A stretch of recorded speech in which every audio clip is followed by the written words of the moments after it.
안녕하세요. 오늘도 사연살롱을 찾아주셔서 감사합니다. 저는 40대 초반의 여성이에요. 저는 코로나가 발생하기 전에 또래보다 늦은 결혼을 했다가 이혼을 했었어요.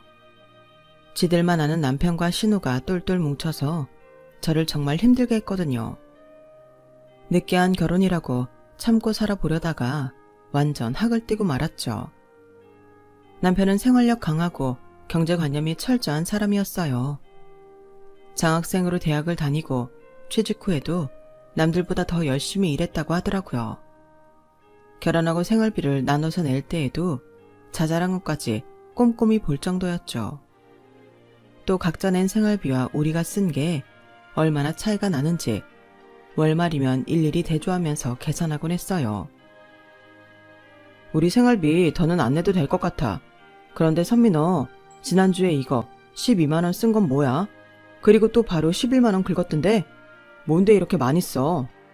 그때 우리 회사 사람들 집에 왔었잖아. 진짜 몇 명이나 왔다고 이만큼이나 쓰는 건데 뭐 그때 보니 별거 차린 것도 없더만 어디서 샀길래 이렇게 돈이 많이 나가? 6명 오는 건데 그 정도도 안 써? 음식 재료만 산 게 아니라 그릇도 부족해서 더 산 거잖아. 아, 이럴 거면 나가서 먹지 뭘 집으로 부르는 거야. 이제 사람들 집에 올 일 없지? 좀 아껴 쓰자. 듣기 싫어하지만 말고. 다 우리 좋자고 이러는 거잖아. 근데 창호씨, 요즘 물가 오르는 거 모르는 거 아니야? 아니, 식당에서 밥 먹는 것만도 얼만데 저 정도도 안 쓰고 집에서 손님을 치러. 좀 현실적으로 보라고. 정 안 되면 도매하는 데를 찾아보든가. 그 재래시장 큰 데 있잖아. 그런 데서 장을 봐오라고. 뭐라고? 거기까지 왔다 갔다 하는 기름값이 더 들겠다.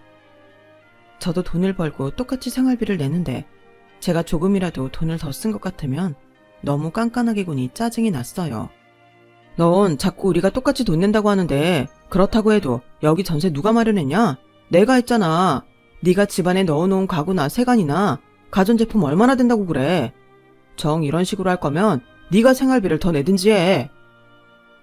너무 계산적으로 보니 남편이라도 냉정하게 느껴졌고 자꾸 자기가 신혼집 전세비 마련한 걸 들먹여서 자존심도 상했어요.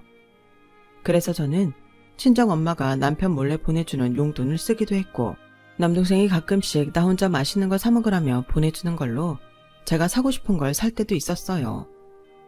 그렇게 쓴 돈은 영수증을 가계부에 두지 않았고요.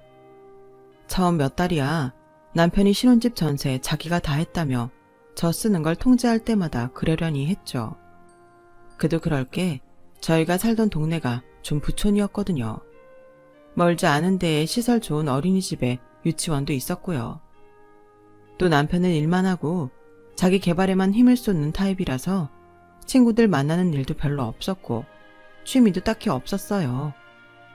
그런 남편이 안 됐다는 생각에 남편 퇴근 시간에 맞춰 헐레벌떡 집에 와서 좋아하는 걸 만들어주곤 했죠. 하지만 시간이 가면서 돈 가지고 저한테 핀잔하는 일이 많아지고 자꾸 자기가 신혼집 얻은 걸 공치사하니 조금씩 지치더라고요. 그러다가 결혼하고 남편과 제가 첫 휴가를 맞게 됐어요. 저희는 사람 많고 더운 여름 말고 가을에 같이 휴가를 쓰자고 서로 말을 맞췄었거든요. 덥고 힘들었던 여름 내내 휴가만 기다리고 있었기 때문에 저는 정말 기대를 많이 하고 있었어요. 게다가 결혼하고 처음 같이 가는 휴가였으니까요. 남편은 자기가 노는 건 잘 모르니까 저더러 휴가 계획을 세우라고 하더라고요. 그래서 저는 남편이 좋아할 만한 걸 위주로 생각을 해놓았죠. 그런데 휴가를 얼마 남기지 않고 남편이 생각지 못한 말을 했어요. 참, 우리 누나도 같이 가는 거 알지? 누나가 나한테는 엄마나 마찬가지잖아. 누나한테 잘해야 돼. 그러니까 누나 어디 가고 싶은지 물어봐서 거기에 맞춰서 가자. 어? 저번에는 나보고 다 알아서 하라고 했잖아. 그래, 네가 알아서 해. 누나한테 어디 가고 싶으냐, 뭐가 좋으냐 물어본 다음에 네가 알아서 하라고. 이건 아무리 좋게 생각하려고 해도 저는 무슨 비서나 심부름꾼이 된 것 같은 기분을 떨칠 수가 없더라고요. 그럼 우리가 좋아하는 건 내가 원하는 것도 넣지 말고 형님한테 다 맞춰야 되는 거야? 야, 넌 그게 그렇게 힘드냐? 네가 시댁에 시어머니가 있냐, 시아버지가 있냐? 겨우 하나 있는 우리 누나랑 같이 여행 가면서 좀 맞춰달라는데 그걸 갖고 불평하면 어떡해? 남편은 결혼 전에도 4살 차이인 누나가 자기 울타리였다며 정말 잘해줘야 된다고 늘 말하긴 했어요. 불평이 아니라 나도 이번 휴가 기다렸거든. 결혼하고 첫 휴가라서 둘이 오붓하게 좋은 시간 보낼 줄 알았는데 형님도 가시고 거기다 취향 같은 것도 전부 형님한테 맞추라니까 좀 그렇잖아. 그럼 나는 왜 가냐고. 내가 원하는 거 하나도 못하잖아. 네 말대로 우리 결혼하고 처음 가는 휴가잖아. 누나는 혼자 집에 있을 텐데 우리끼리 가는 게 걸려서 그래. 휴가 가서 쓸 돈은 내가 다 낼 테니까 이번에는 그렇게 하는 걸로 해. 결국 남편 뜻대로 하기로 하고 저는 형님한테 전화해서 어디로 여행을 가고 싶은지 물어봤어요. 나 유럽 가보고 싶어. 이탈리아. 거기 그렇게 좋다는데 내 친구들 중에 나만 아직 못 가본 거 있지? 저는 국내 여행도 아니고 가까운 아시아도 아니고 대뜸 유럽을 가고 싶다는 말에 남편이 이 비용을 낼지 걱정이 됐어요. 그런데 그 말을 들은 남편은 의외로 순순히 알겠다고 하더군요. 그래, 그럼 이탈리아 가는 걸로 해. 지금 예약해도 늦지 않았지? 숙소 같은 건 괜찮은데 남아있으려나? 누나가 다른 것보다 자는 데가 불편한 걸 못 견디거든. 그러니까 좀 비싸도 괜찮은 호텔로 알아봐. 남편은 선뜻 카드까지 내주면서 좋은 데로 예약을 하라는데 그때는 정말 놀랐어요. 어쩌면 이 사람은 쓸 때는 쓸 줄 아는 사람인가 보다 그런 생각까지 했었죠. 시누이는 그토록 가고 싶어 했던 이탈리아에 가게 됐다며 신이 났고 여행 가는 날 공항에서도 아주 날아갈 것처럼 저희한테 뛰어오더라고요. 그 커다란 짐가방을 끌고서 말이에요. 창호야, 나 이거 몇 년 만에 해외여행인지 몰라. 저번에는 친구들 다 같이 동남아 간다는데 나만 못 갔잖아. 그놈의 장사 되지도 않는 옷가게 한다고 몇 년 동안 발목 껴서 어디 가보지도 못했는데 이탈리아라니. 그것도 너랑 이렇게 가니까 진짜 너무 좋다. 그러게, 누나 그동안 돈도 안 되는 일 한다고 고생했네. 관둔 김에 그냥 푹 쉬어. 그리고 앞으로는 우리 휴가 때마다 누나 가고 싶은 데 다 갈 거니까 쭉 리스트 뽑아놔.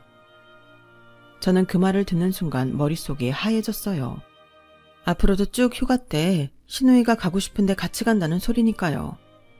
분명 저한테는 결혼하고 첫 휴가니까 자기 누나랑 같이 보냈으면 좋겠다고 했는데 이게 무슨 소린가 했어요.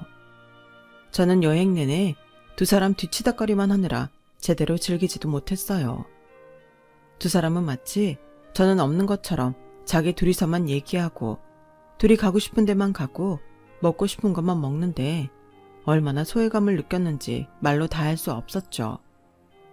아니, 울케는 놀러온 사람 표정이 뭐 그래? 나랑 와서 싫다고 대놓고 심해하는 거야? 아니에요, 형님. 그런 건 아니고 제가 끼어들 자리가 없는 것 같아서 그래요. 무슨 그런 말이 있어. 지금 여행 같이 온 게 어딘데. 내가 오랜만에 내 동생하고 얘기 좀 했다고 삐지는 거야? 그런 게 아니고요. 아니에요. 제가 괜한 말 했네요. 제 기분을 말해도 오히려 저만 이상한 사람이 되는 분위기라 저는 그저 입을 다물고 있어야만 했죠. 남편은 제 기분 같은 건 신경도 쓰지 않았고 둘은 면세점에서도 어찌나 명품을 펑펑 사대는지 기가 막혔어요. 저 사람이 정말 평소에 나한테 손님상 차리는 돈 하나하나 따지던 그 사람이 맞나 싶을 정도였죠. 그래도 고등학교 때 부모님 잃고 누나와 외롭게 살아서 이제라도 둘이 누리면서 살려고 하나 보다 하며 이해하려고 했어요. 하지만 몇 달 후 명절 연휴 때 저는 그게 아니라는 걸 알게 됐어요.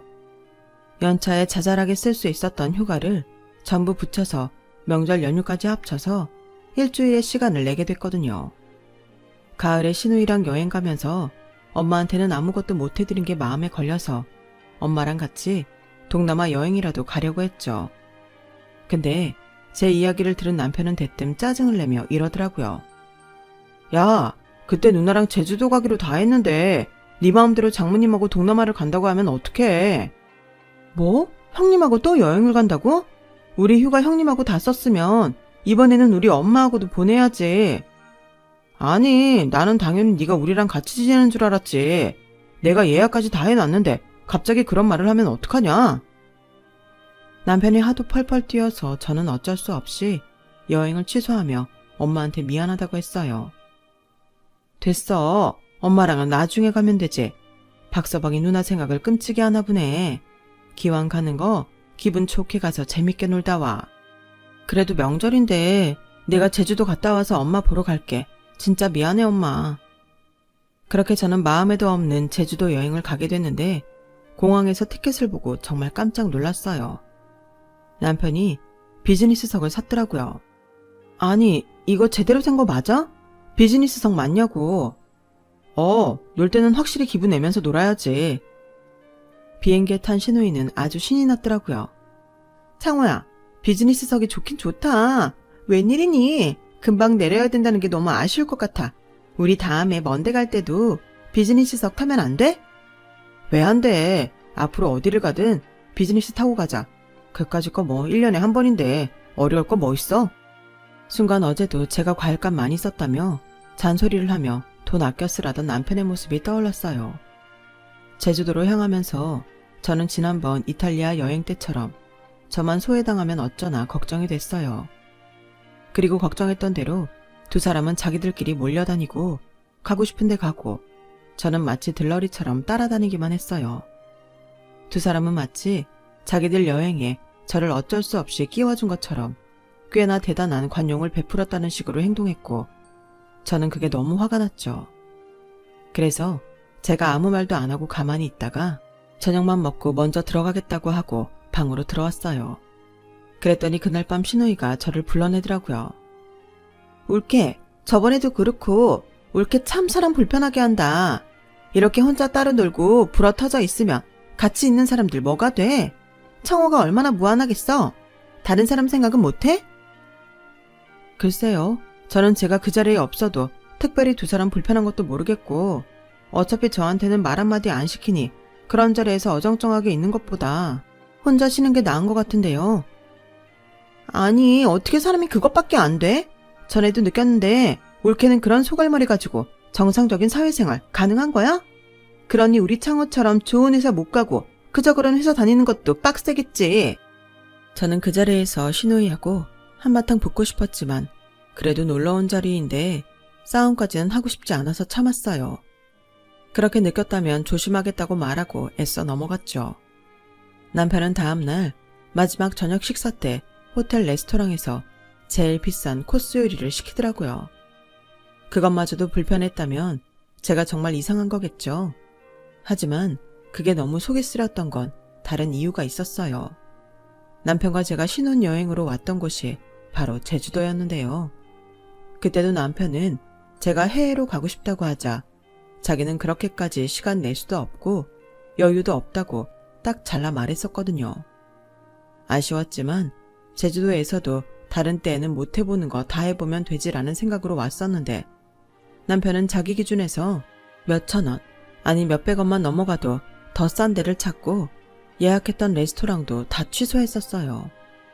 그래서 이런 비싼 호텔 레스토랑은 엄두도 못 냈었는데 누나하고 먹을 때는 돈을 팍팍 쓰는 게 너무 서운하더군요.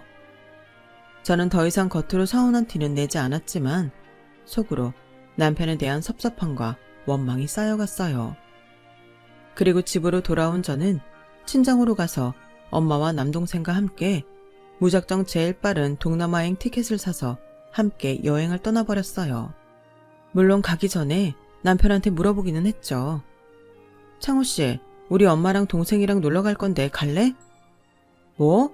이제 막 여행 갔다 왔는데 어디를 또 가? 집에서 쉬어야 출근도 하지. 그럼 나는 친정 식구들이랑 여행 갔다 올 테니까 창호씨는 쉬어. 뭐라고? 나보고 혼자 집에 있으라고? 그럼 밥은? 아니, 밥 챙겨 먹을 줄 몰라? 결혼한 지 얼마나 됐다고 혼자 챙겨 먹던 시절 까먹었어? 아무튼 그렇게 알아. 난 갈 거야. 야, 너 설마 네가 다 돈 쓰는 거 아니지? 내 돈을 쓰든 엄마나 산옥이 돈을 쓰든 우리가 알아서 할게. 생각 없이 돈 쓰고 그러지 마. 어르신들은 어디를 가든 좋은 데만 가려고 해서 그거 맞춰주다 보면 아주 거덜난다. 걱정하지 마. 설마 하니 내가 창호 씨보다 더 좋은 데만 골라서 가고 그러겠어? 제 마지막 말이 뜨끔했는지 남편은 입을 다물더라고요.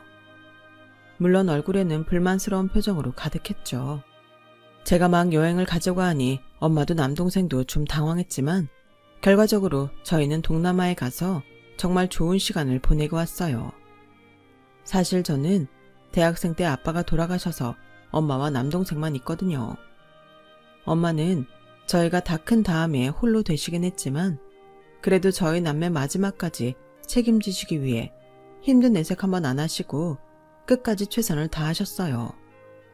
그래서 결혼할 때에도 엄마가 이것저것 보태준다는 걸 제가 한사코 거절하고 적금 들었던 것만 썼어요. 엄마는 그게 마음에 걸리셨던 건지 결혼 후 남편 몰래 저한테 용돈을 계속 보내주셨고요. 저희 가족여행에서는 누구 할 것 없이 각자가 돈을 내면서 정말 즐거운 시간을 보냈어요. 그리고 집에 왔는데 남편은 저를 보자마자 대뜸 얼마나 썼어? 2번씩이나 여행 가고 너도 참 팔자 좋다. 이런 말부터 하더라고요. 선 넘지 마. 나 분명히 창호 씨한테 같이 가겠냐고 물어봤고 창호 씨가 안 간다고 한 거잖아. 나 결혼하고서 명절 때고 휴가 때고 친정 제대로 챙기지 못해서 이번 명절 때 꼭 같이 여행 가려고 마음먹고 있다가 창호 씨가 형님하고 제주도 가기로 하고 예약도 다 했다고 해서 간 거였어. 그래서 이게 다 나 때문이다 이거냐? 피차 마찬가지 아니겠어?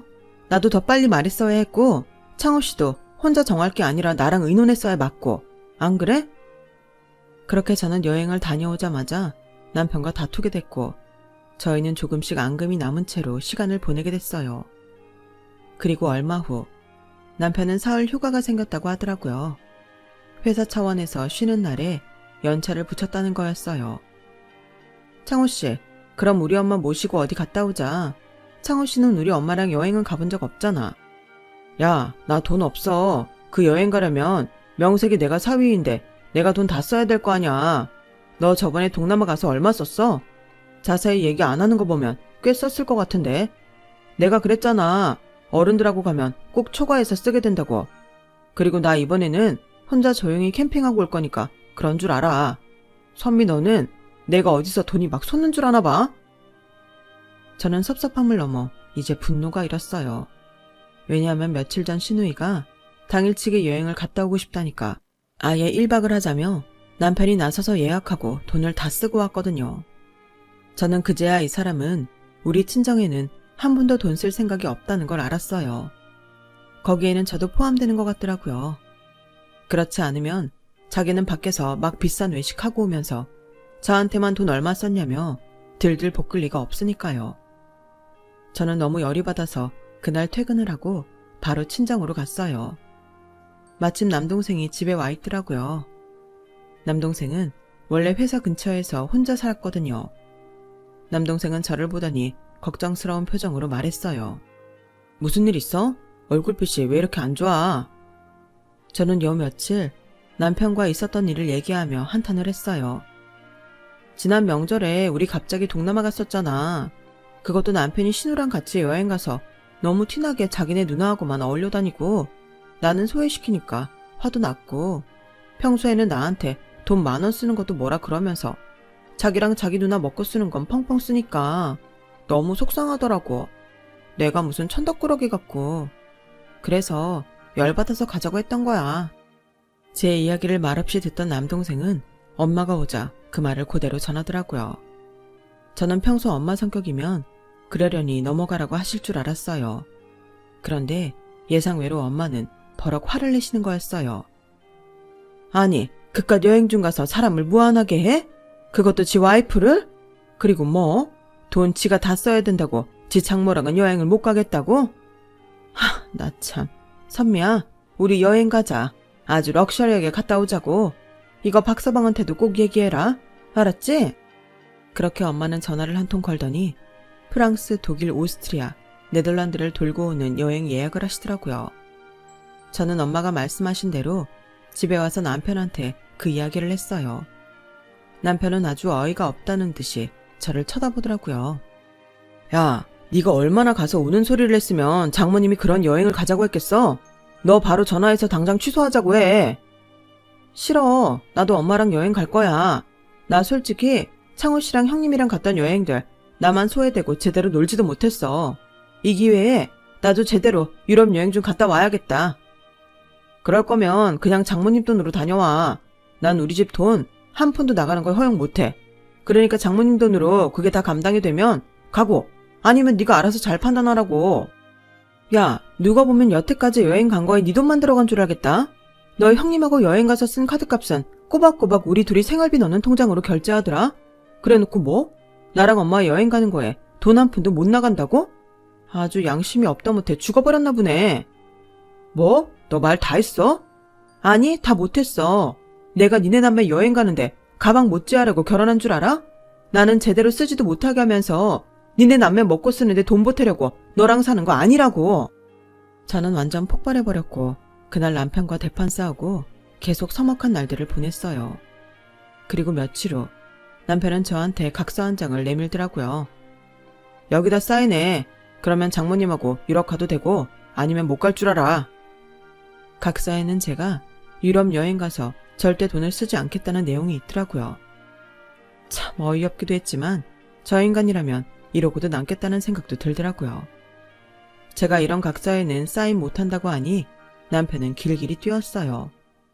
저와 남편은 또 다투고 말았고 남편은 유치하게 그 자리에서 자기 누나한테 전화해서 제가 얼마나 자기 말을 안 듣고 친정에 쪼르르 가서 별 얘기 다 한다며 아주 한바탕 하더라고요. 그러자 신우가 그 밤에 집에 찾아와 저한테 아주 설교를 하더군요. 울케가 속 좁고 꼬인 사람이라는 거 진작 알아보긴 했는데 이런 식으로 내 동생 힘들게 하면 곤란해. 아니, 여행 가서 돈을 한 푼도 쓰고 오지 않겠다는 각서에 사인 안 하면 못 간다는 건 말도 안 되죠. 제가 뭐 창호씨 돈 무의도식하면서 쓰는 것도 아닌데 왜 그런 각서에 사인을 해야 돼요? 아, 정말 말이 안 통하네. 울케는 이제 이 집 사람이잖아. 근데 친정에 가서 이 집 돈을 함부로 쓰겠다고 하면 되겠어? 안 되겠어? 그럼 창호씨가 형님한테 펑펑 쓰는 건 괜찮고요. 그걸 저희 생활비 통장으로 메꾸는데요. 거기에는 제 돈 안 들어가나요?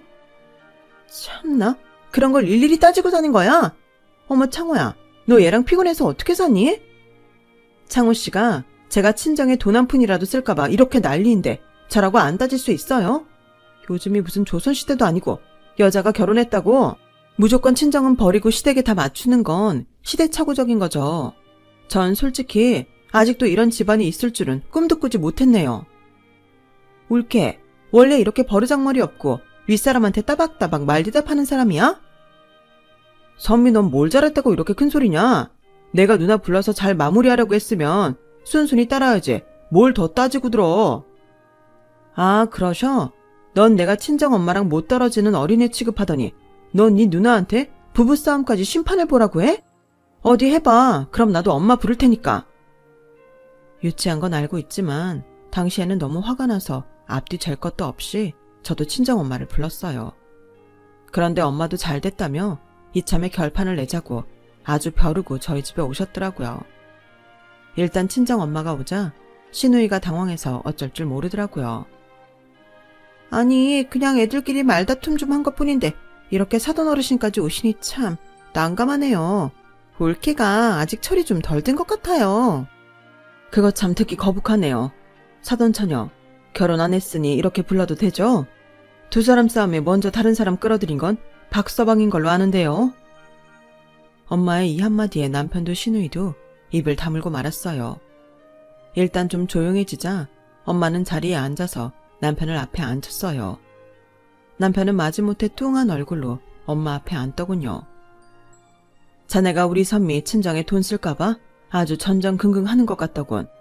그리고 처가 식구들하고는 어디 여행 가는 것도 그렇게 싫어하고.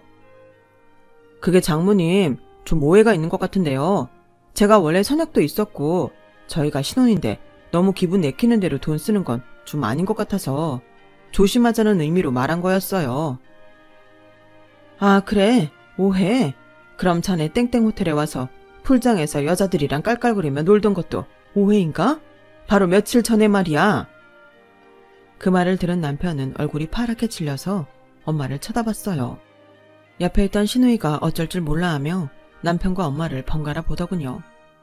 어머, 사돈 어르신, 어디서 무슨 말을 들으셨는지 몰라도 그건 정말 잘못하신 거예요. 우리 창호 일하는 것밖에 모르는 애예요. 사실 저는 그 이야기를 바로 전날 남동생한테 들었어요. 엄마가 지인을 만나러 호텔에 갔다가 여자들하고 호텔 풀장에서 아주 신나게 놀고 있는 걸 봤다고요. 알고 보니 남편은 대학 동창이 IT 사업을 하자고 해서 바람이 잔뜩 들어 비싼 호텔로만 놀러 다니는데 아주 푹 빠져 있었어요. 그럴 리가요. 제가 이 두 눈으로 직접 본 건데요. 그 뭐라더라? 컴퓨터 엔지니어라는 대학 동창하고 사업한답시고 그러고 돌아다닌 거 좀 됐다던데? 내가 여기저기 듣는 게도 많고 나 대신 봐주는 눈도 좀 많아.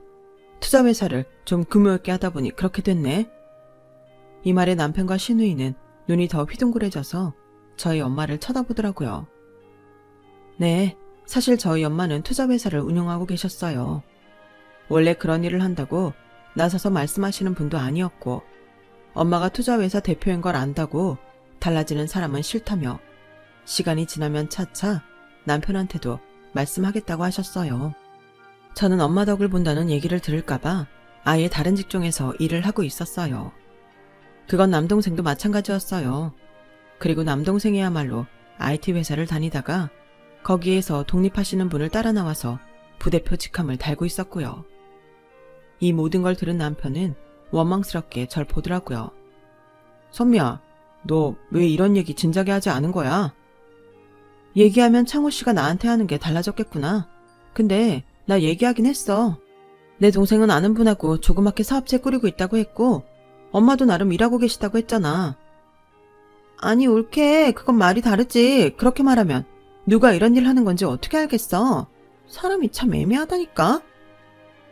지금 우리 선미가 잘못했다는 거예요, 사돈처녀? 그나저나 선욱이가 하는 일이 바뀌면 대우도 달라지는 겁니까? 그런 식으로 생각하는 사람이었군요. 박서방 자네도 그렇고. 그러자 두 사람은 다 우물쭈물하며 말을 잇지 못하더라고요.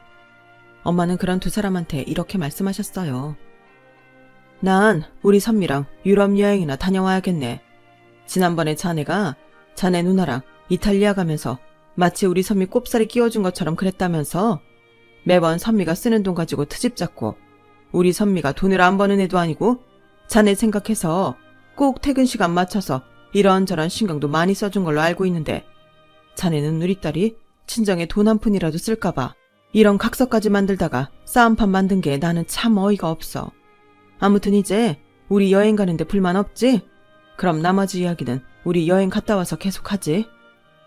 라고 하자 남편은 갑자기 엄마 앞에 무릎을 꿇더라고요. 장모님, 제 생각이 짧았습니다. 그 여행 저도 같이 갈게요. 가서 장모님도 잘 모시고 선미한테도 그동안 섭섭했던 거 다 풀 수 있도록 할게요. 저도 같이 가게 해주세요. 자네는 사업하느라 바쁜 거 아니었어? 아, 그러고 보니 자네도 자네 동창도 자금 모으는데 아주 어려움을 겪고 있다는 얘기는 좀 들었어. 사실 자네들이 뛰어든 사업이 좀 진부해서 자금줄 찾기가 쉽지는 않을 것 같더군. 설마 나한테서 어떻게 자금을 받으려고 이러는 건 아니겠지? 무슨 그런 말씀을 하세요. 제가 사위잖아요. 사위가 장모님 모시는 게 당연하죠. 그래, 자네 말 잘했네. 나도 자네가 남편으로서 우리 선미한테 상처 안 주고 잘해줄 줄 알았어. 생활력 강하고 내 딸한테 잘해줄 줄 알고 결혼 허락했다고. 그런데 이게 뭔가? 돈 때문에 내 딸 자존감을 이렇게까지 망가뜨릴 줄 누가 알았겠냐고. 자네가 사위니까 나한테 잘한다고 했나? 우리 선미도 그런 마음으로 자네 누나한테 했을 거야. 그런데 자네도 그렇고 사돈처녀? 신우이는 엄마가 부르는 소리에 경기라도 잃은 기처럼 화들짝 놀라며 엄마를 쳐다봤어요. 남의 딸 성격 이상한 사람으로 만들고 그러면 안 되죠. 내 딸도 사람인데 섭섭한 감정이야 들 수 있지 않겠어요? 아, 네, 물론이죠. 어르신 말씀이 다 맞아요. 저는 저렇게 저자세로 굽신거리는 시누이를 처음 봐서 정말 웃음이 나올 뻔하는 걸 애써 틀어막았어요. 그래서 나 여행 갔다 오면 본격적으로 우리 선미 이혼 소송 진행하려고 해요. 자네도 잘 알아둬. 아니, 이혼이라뇨. 아니에요, 장모님. 저 앞으로 잘할 수 있어요. 잘할게요. 저 장모님 회사에 들어가서 배울 것도 많잖아요. 그런데 이혼이라뇨. 저는 이혼 같은 거 꿈도 꿔본 적 없습니다. 맞아요, 어르신. 대뜸 그렇게 이혼 이야기를 꺼내시는 건 좀 아닌 것 같아요. 쟤들이 이혼하겠다고 하는 것도 아니잖아요. 어른들일수록 젊은 사람들이 서로 마음 합해서 잘 살 수 있도록 해주셔야죠. 그럼 이혼도 안 하고 내 딸을 계속 이 집에서 천덕꾸러기 취급하면서 돈도 못 쓰게 하고 살 작정이었어요? 그런가 자네? 내 딸이 자네 집안 뒤치다거리 하려고 결혼했어? 자네는 그런 마음으로 내 딸이랑 결혼했어? 아닙니다, 장모님. 이제부터는 그러지 않을 겁니다. 이제부터 그러지 않겠다는 건 지금까지는 그랬다는 거네? 그건 나나 우리 선욱이가 뭘 하는지 알았으니까 달라지겠다 이거지? 그리고 내 회사에 들어와서 뭘 하겠다고? 내가 언제 자네 우리 회사에서 받아준다고 했나? 그리고 자네가 사업하겠다고 벌려놓은 건 어쩌고? 아, 저는 단지 어차피 그 회사 이 사람이 물려받으면 제가 같이 운영하는 게 맞지 않나 해서요. 그러니 미리 들어가서 일을 배우겠다는 뜻이에요. 맞아요, 어르신. 우리 창호가 그런 뜻으로 말씀드린 거예요. 사실 피부치만큼 믿을 만한 사람이 또 어디 있겠어요? 어르신도 우리 창호 생활력 강한 거 보셨다고 했죠. 그만큼 일도 잘하는 애예요. 정말 신우이도 남편도 눈치가 없어도 이렇게 없을 줄은 몰랐어요. 이런 상황에서 우리 엄마 회사에 들어오겠다니, 나중에 물려받는다 이런 말을 하다니요. 엄마도 기가 막히다는 듯 두 사람을 쳐다봤어요. 누가 피부치고 물려주긴 뭘 물려줘?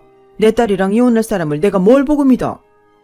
엄마가 정색을 하고 싸늘하게 말하자 두 사람은 얼어붙어서 그저 쩔쩔 매기만 하더라고요. 저도 두 사람의 뻔뻔함에 분노가 치밀었어요. 그리고 아직 엄마가 정정하신데도 나중에 물려받겠다는 얘기부터 하는 걸 보니 둘 다 어떤 인격을 가졌는지 너무 잘 알겠더라고요. 결국 두 사람이 저렇게 180도 자세가 바뀐 건 다 돈 때문인 거죠. 그게 너무 눈에 보이니 화를 넘어서 씁쓸하기만 하더군요. 자네 그렇게 눈치가 없으니 그런 아이템으로 사업을 하겠다고 돌아다니고 자금줄도 못 잡는 거야. 아니 어르신, 그래도 말씀이 너무 심하시네요.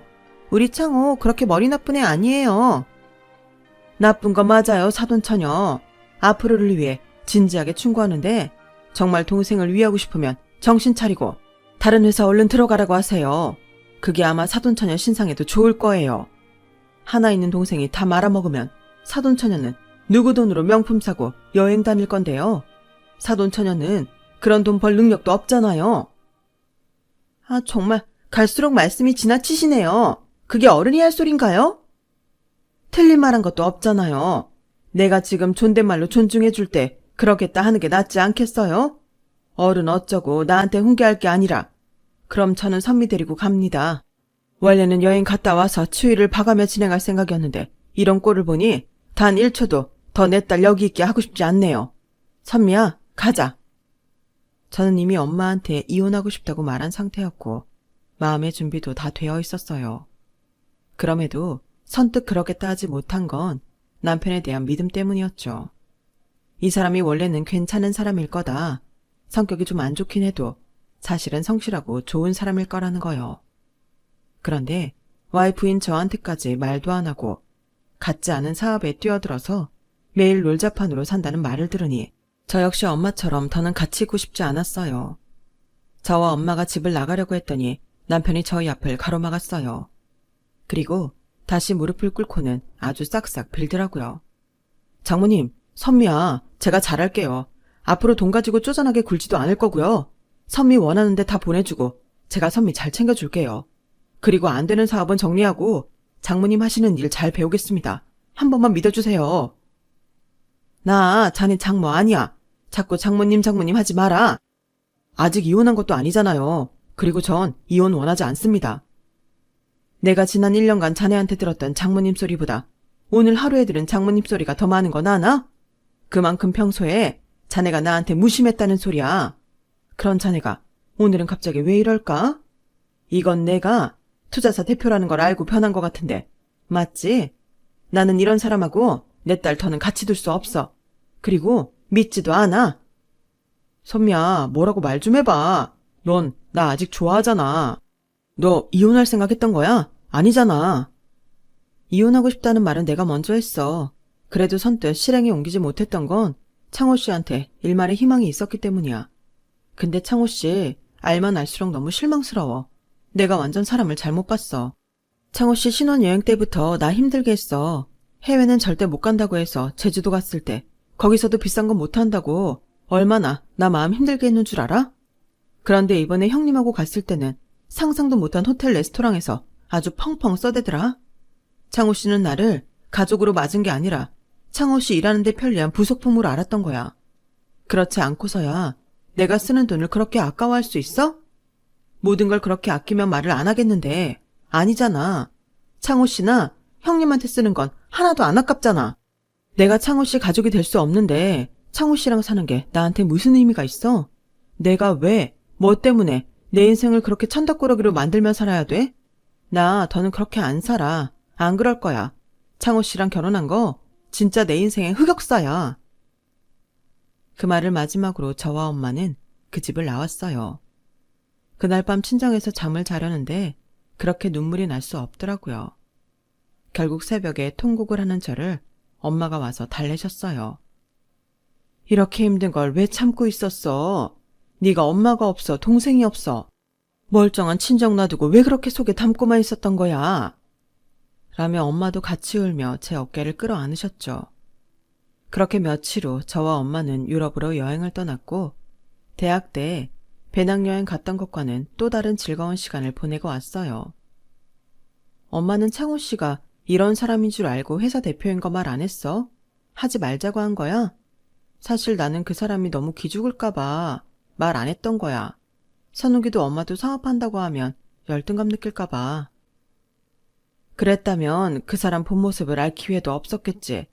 엄마가 살면서 그런 경우를 너무 많이 봐와서 그랬던 것 같아. 돈이 있고 없고로 이 세상 얼마나 많은 사람들을 차별하니. 나는 그 사람 진심이 뭔지 궁금했어.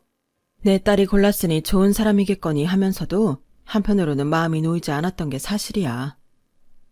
아무튼 그렇게 여행을 마치고 돌아온 후부터 저는 본격적으로 이혼 소송을 진행했어요. 남편은 처음에는 이혼 못해준다고 난리를 피다가 결국 합의를 보지 못하고 소송을 했고 남편과 시누이가 그동안 저를 금전적으로 압박을 한 사실이 인정돼서 저희 뜻대로 이혼은 승소를 하게 됐죠. 이후로도 남편은 질척거리며 연락을 해왔지만 제가 냉정하게 대하자 어느 순간부터 연락이 끊겼어요. 제가 번호를 일일이 다 차단하기도 했고요. 좀 늦은 결혼이라 잘 살아보려고 했는데 인연이 아니면 어떤 식으로든 헤어지는 것 같아요.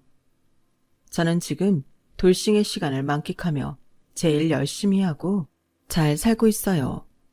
뭐 언젠가는 정말 좋은 사람이 나타날지 알겠어요. 지금까지 긴 이야기 들어주셔서 다들 감사드려요. 행복하고 즐거운 하루 되세요. 여러분, 사연 댓글에 응원과 현명한 조언 부탁드려요. 좋아요와 구독은 저에게 큰 힘이 됩니다. 오늘도 좋은 일 가득하세요.